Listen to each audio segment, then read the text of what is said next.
Okay, cool. I think we're mostly here, so we can begin. Welcome back, everyone. Happy Phantom Finish It Day to one and all. So in our shortened period, we're going to move on to the next phase of the research writing process. So we got our research questions down, hopefully.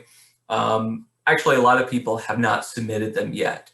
So if you are late on that, your research questions were due at 8 a.m. today, then what I want you to do is use this period to catch up. And you really don't need to spend too much time with a research question. It'll take longer to read the story than write the research question. If you're spending more than like 15, 20 minutes on it, I would say you're spending too much time on it. So have a question, but it'll evolve. It should just speak to, on your first reading, what you found the most interesting, along with at least five to 10 observations about the text. Okay. So the next step is going to be to begin to answer this question. And your research question is open-ended, abstract, and should be a bit gnarly. It should take some time to really fully answer it. It's going to take a lot of thought. So this is your first step in thinking it through. If you all were here in the classroom in person without masks, what I'd probably have you do is go in groups with other people who have read the same story as you and just talk about what you found and use each other as brainstorm. Obviously, we can't do that. So the next best thing is to have a virtual discussion about it. Don't worry, I'm not going to put you in breakout rooms. We're going to have a discussion board instead about it. So this is going to fulfill 3 goals. Number 1, writing is thinking. So if you're writing about your story, that's you mentally processing it and coming to a better understanding about what it's all about. Number 2, this is getting a head start on your essay. Whatever you write here could potentially go into your essay. You might revise it a bit, but you're going to be writing something that you could copy and paste down the line. Number 3, it's fulfilling that brainstorming function. So you're going to write a post that other people in the class will see, and you'll see other people's posts. So you'll have this little community of ideas springing up. Other people will notice things that you missed. You'll be able to respond to them. So by seeing their ideas, hopefully you'll have a richer understanding of what the story is about. Okay. So in terms of specifics, I put an assignment in our modules about it. I'll just go through it quickly. So you can find that short story discussion post assignment.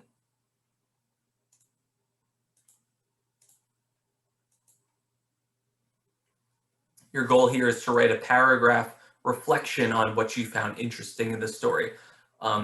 This could be an answer to your research question.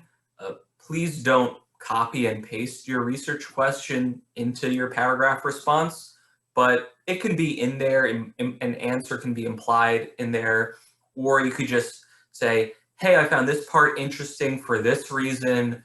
This symbol was here, I think it meant this. This part was a bit confusing. I think this is what the author was after, something like that. You kind of think about it like what you might say in a class discussion, in verbal written form. Okay. Should be a coherent paragraph though. Once you post that, you'll be able to respond to someone else's post. So you'll write a post for your story, then you'll see what other people have written about the same story, and you'll respond to that. So if you wrote about everyday use, don't respond to someone who wrote about young Goodman Brown. Stick to your story. In your response, it doesn't have to be as extensive, but please do more than just write, hey, good point. It's nice to be complimentary, but that doesn't really move the conversation forward. Okay? So I would say in your peer reply, do one of 2 things. Either say, hey, you made this point. Here's another example from the story that supports or maybe negates your point.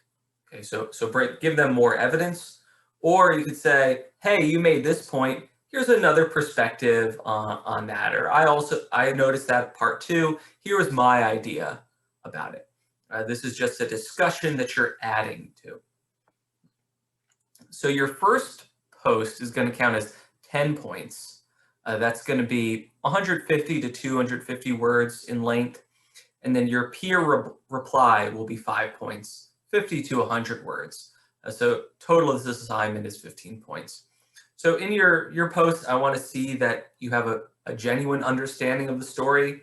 So you should have more information in it than what you would get from the synopsis that I gave you in that initial Word doc with all the story options. Show me that you read it in some way.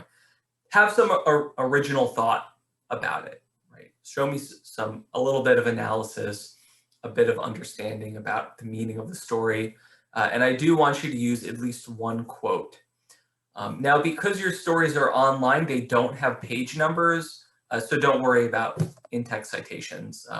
One of the rare instances where I'll say, don't worry about it, forget it. Just put the quotes in.